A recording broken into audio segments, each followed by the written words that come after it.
a great weekend, great week 2 indeed, folks. Let's go ahead and go into it. Week 2 results. We'll go ahead and kick it off, Chris, with the game of the day. College game day was in Norman for this one. Oklahoma hosting Michigan. We had John Mateer, a seasoned veteran, taking on Bryce Underwood, a young up and coming quarterback, someone that we're going to be talking about a lot for some years to come in college football. I think this guy has generational talent, and it was it started off being an interesting game, but overall, Oklahoma won this game, Chris, 24-13. That was your final score in this ball game, and Oklahoma they showcased why they paid the money for a guy like John Mateer. They kept that defense looking strong throughout the offseason into this season. They definitely showcased their talent in this ball game on Saturday, and they stopped a guy like Bryce Underwood, someone who is, young getting into this game, a guy that he definitely showed flashes that, he is a 5-star recruit, heading to a program like the University of Michigan. But they showcased that they could stop a guy like Bryce Underwood. And, shout out to Brent Venables. He drew up the plays that he needed to for this defense to stop a guy like Underwood, and they got the W overall. So, John Mateer, 21 for 34, 270 yards with a touchdown. He did throw a pick in the game. And, they just held Bryce Underwood at 9 for 24. I mean, he had a pretty terrible game in this one with 142 yards, no touchdown. So overall, a great showing for the Sooners, Chris, by taking down the Michigan Wolverines, and now the Sooners can kind of breathe, take a little breather, but it won't be that long because in a few weeks they'll have a game against Auburn. So, what were your thoughts, Chris, overall about how the way Oklahoma played in this ball game? Yeah, I thought Oklahoma played a good game. They look to be one of the better teams in the nation. I would say they are one of the top teams in the SEC. And I think that was on display. The defense exposed Michigan's weaknesses. They do need some guys at the skill positions, especially wide receiver. Haynes did have a huge 75-yard touchdown run for the Wolverines. That was the one time that Oklahoma really gave up a huge explosive play in the game. Outside of that, it was a rough night in the office for Michigan's offense. So, credit to Oklahoma's defense, and Mateer played like a seasoned vet. He played like the guy that you paid the money to bring in. Made some plays. He did have a mistake with the pick, but outside of that, he recovered well. Threw it just an absolute rope after escaping out the pocket, and that 40-yard throw to down the sideline on the run, just making the plays that you want a quarterback to make, and showcasing why he possibly could win the Heisman this year, Kory. He has that moxie to him, that playmaking ability, and if he continues to play the ball he's been playing and the ball that we've seen him play prior to joining Oklahoma, the Sooners right there in the mix with anybody to win a national championship. Yeah, I'm thinking Oklahoma. Oklahoma's the real deal.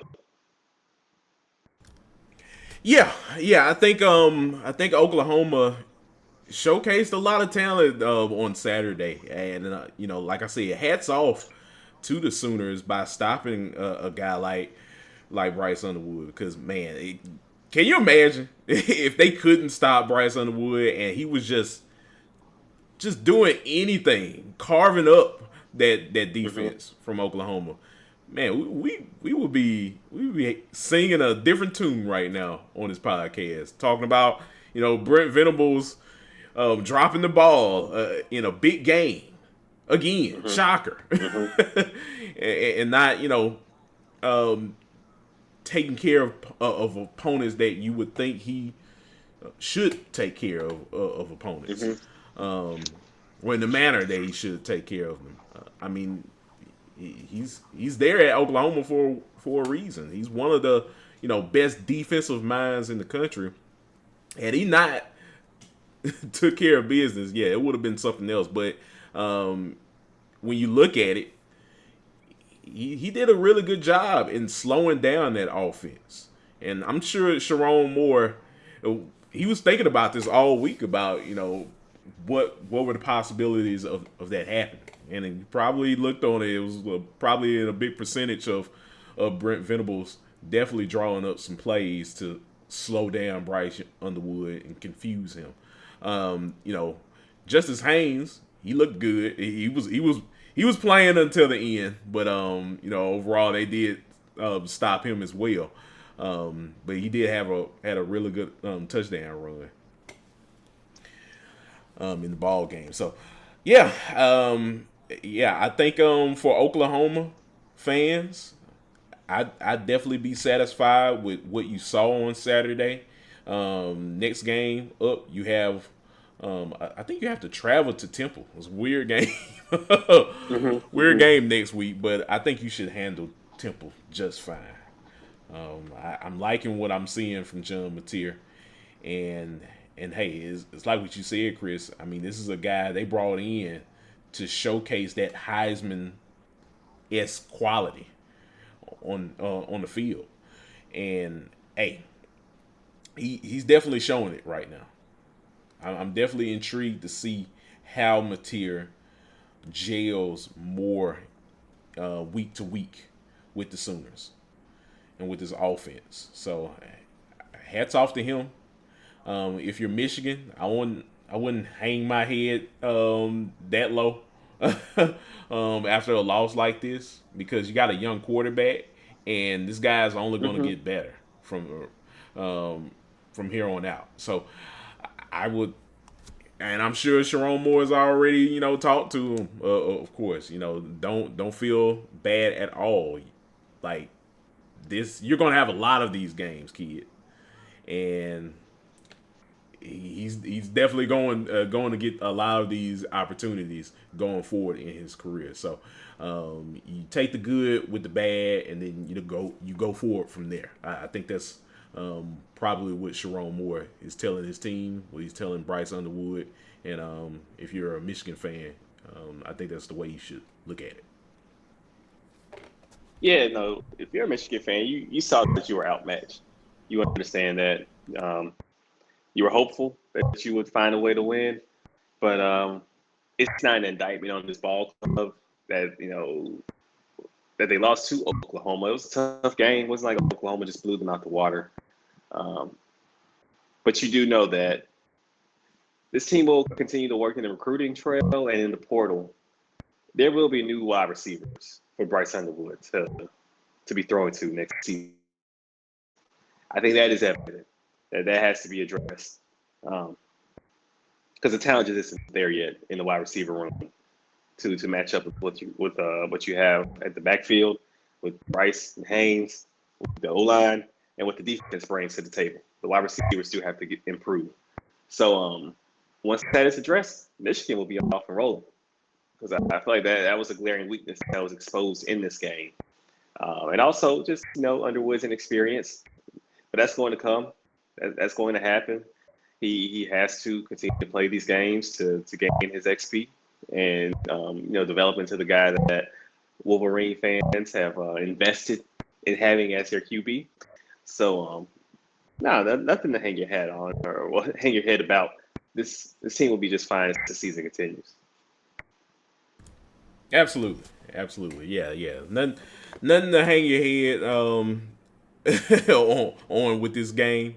Like I said, he's going to have multiple games like this of magnitude, and he's going to be successful at it as well. As Michigan continues to bring in, even better talent than what they have now.